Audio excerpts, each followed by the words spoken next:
boys and girls, since we have the time now, I thought I would read you a story, a true story. This is called Finding Gobi, the true story of a little dog's big journey by Dion Leonard. So settle back, maybe get a coloring page, or just sit and listen to the story of Gobi. Hey, check out the dog, a man shouted from somewhere in the crowd. Maybe it's here for the race. Is that right, girl? Another man asked, bending down to scratch her behind the ears. Are you here to run with us? The dog didn't know what to make of all this. There were a lot of people, more than she would have expected out there, away from town and right on the edge of the desert. Most of them were dressed funny, but they were nice. Many of the runners stopped to pet her, and more than a few gave her scraps of food. She was hungry. She was always hungry. She couldn't remember a time when she hadn't been hungry. These people seemed to like her, and when she danced around them, they fed her. So she danced and got fed, and everyone was happy. Then she saw him. He wasn't feeding her. He wasn't laughing or shouting. He wasn't even standing with most of the other people. He was off to the side, shifting back and forth on his big feet. He was tall and skinny and dressed all in bright yellow. He looked funny, but he wasn't smiling. The dog didn't know what to make of this tall man, but she decided she wanted to find out more about him. Well, hello there, Dion Leonard muttered, glancing down at the small bundle of sandy-colored fur bounding around his feet. Where did you come from? She wasn't a very big dog, he noticed. She was small and compact, and she had big dark eyes with tufts of fur around her mouth that made it look as though she had a mustache and a beard. He had seen her with a bunch of the other runners earlier, doing tricks for food, but for some reason she had singled him out. It was probably his gear. Dion's running clothes and even his shoes were all bright yellow. He knew he probably lit up like a neon light. He reached down and patted the dog, but he didn't have time to give her too much attention. Today's portion of the race was about to start, and he needed to be ready. This multi-stage ultra race would stretch in 6 stages over 7 days and cover almost 155 miles. Dion had never been to China before, but he had done other multi-stage races like this. He used to be good at them. Then he hurt his leg. It had been a while since he entered a race, and he was worried. This was his last chance, he figured. If he didn't do well in this race, he might as well just quit completely. He didn't want to quit, though. He wanted to compete well, not necessarily come in first. He wasn't expecting that, but make it to the top handful at least. Even placing fourth would be enough to show that he could still do this. Yesterday had been his first day that he had come in third, so he was off to an excellent start. But to stay in that top handful, he needed to concentrate, and that meant not spending any more time with somebody's dog, no matter how cute she was.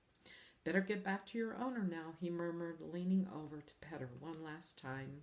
She looked up at him with those big eyes, almost as if she understood him, and barked once, but she didn't go away. Take your positions, one of the race organizers shouted. Everyone tensed and moved to the starting line, completing final stretches. Dion was already done with all of that. He just made sure his shoes were tied tight and his backpack was securely on, and concentrated on the path up ahead. Little pink flags marked the way. The starting gun sounded, and they were off. Dion didn't try to push past people. This wasn't that kind of race. You had to keep up a good pace, but it was more about endurance than bursts of speed. He knew enough to pace himself. The racers who sprinted out in front now would be worn out later. He had plenty of time. He concentrated on his footing and his pace, but was startled when a small blur appeared by his foot. It was the dog. She hadn't gone away, and now she was running alongside him. Her little legs moved fast, but she was keeping pace. Despite himself, Dion laughed. All right, he told her. If you want to come with me, you can, as long as you can keep up. The dog barked in response and kept right on running. This is fun, the little dog thought. The bright yellow man was nice after all. He'd petted her and talked to her and laughed when she started running with him. She liked to run. It was nice to feel the fresh air and watch the ground speeding by beneath her feet. He seemed to like it too, so she settled in and ran with him. They ran together. A lot of runners listened to music when they ran. Dion didn't most of the time.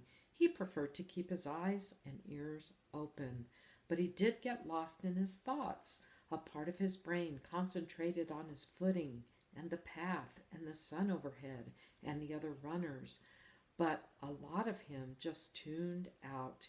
He thought about his wife, Lucia, back in Edinburgh, his job, his friends, his family. It helped the time pass quickly. He wasn't too surprised when he glanced down at one point and didn't see any sign of the dog. She must have gotten bored or tired or distracted and decided to quit. That was fine. It had been nice having someone to run with, but Dion wasn't here to make friends, even with a dog. He was here to compete at his best, and now that he didn't have to worry about tripping over the dog, he picked up his pace even more. Time to get serious about this race. Dion wasn't sure about how much time had passed, maybe an hour, maybe two, when he noticed a shadow near his feet again. The dog was back. He hadn't heard her return, but she fell back into step beside him as if she'd never been away. "Welcome back," he told her, and then she barked once. She didn't seem to mind the new pace either. For such a little dog, she was fast, and she had stamina too. They'd already been out here for hours, and it was hot, with no shade around for miles. Dion didn't mind, and apparently the dog didn't either. That was fine. "Let's keep moving," he told her, and she just wagged her tail in response. The dog stayed with him for a while after that. Then the trail led across a small creek. It was about 3 feet wide, and Dion jumped across without even slowing down. The dog didn't follow, though. Her legs were much too short to jump that distance, and the water that ran through the creek was much too fast for her to wade across. Instead, she sat down and barked at him, as if she was calling for him to stop.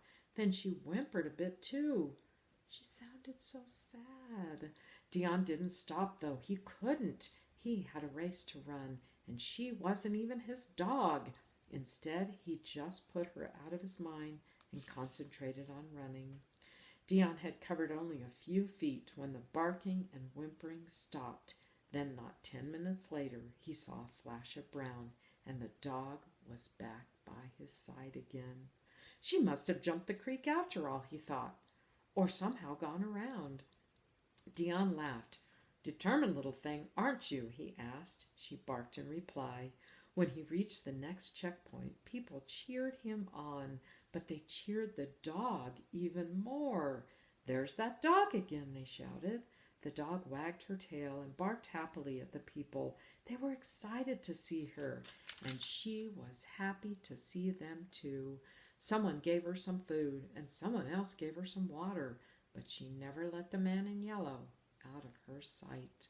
There was something about him, something she really liked. He was special. He sat for a few minutes talking to some of the other people, but when he rose to his feet and headed out of the tent, she followed. And when he started to run again, she was right beside him. Dion had to admire that little dog. She didn't know when to quit. Well, neither did he. The path led up the mountains, which was tough, then back down, which was even tougher because he had to worry more about keeping his balance and not falling. He could feel himself getting tired, but he refused to stop or slow down. One of the other runners, Tommy Chen from Taiwan, was out in front. He was really popular, and everyone figured he'd win. He'd come in first yesterday. Another guy, Julian from Romania, had come in second. Dion had been third. Not bad for the first day in his first race, but Tommy Julian and another runner, Zhang from China, were all ahead of him already. Still, Dion managed to come in a close fourth. He was happy with that. It meant he was still in third place overall. The dog had been right beside him when he crossed the day's finish line. Even Tommy had noticed. That dog, man, it's been following you all day. Has it had any water? One of the volunteers asked. Dion frowned. I have no idea. Maybe it drank some of the streams on the way. Someone set out a small bucket of water and the dog practically attacked it. Dion felt a little bad about that. Still, it wasn't as though it was his dog. When he started to move away, the dog looked up from the water. Then she trotted over to him, and that was that. She followed him to the tent he'd been assigned for the race and went inside with him. He'd brought an inflatable mattress with him. Normally he wouldn't have because you had to carry all of your own gear, but he hadn't wanted to risk hurting his leg again. Now the dog watched as he blew it up and then hopped onto it as soon as Dion sat down. Shaking his head, Dion pulled out a packet of nuts and dried meat. You had to carry your own food, too. He was about to pop a piece of meat into his mouth when he stopped. She was watching him intently, but she wasn't begging. She hadn't whimpered once, other than back at the creek. And as far as he knew, she hadn't eaten anything all day. Here you go, he said, tossing the meat in front of her. She wolfed it down and wagged her tail. Then she turned around a few times and settled down. Within seconds, she was snoring fast asleep. Great, Dion muttered. Just what I need. Another roommate. He was sharing the tent with several other runners, and the three of them had stayed up all last night talking. Now he had the dog to deal with too. And she snored. But he couldn't bring himself to shoo her away. She'd run hard the whole day. After all, he couldn't blame her for being tired. And if some soft snores were the worst she did all night, well, he could live with that. Well, that's it for today, boys and girls. We'll continue on tomorrow, and we'll see what happens with this little dog.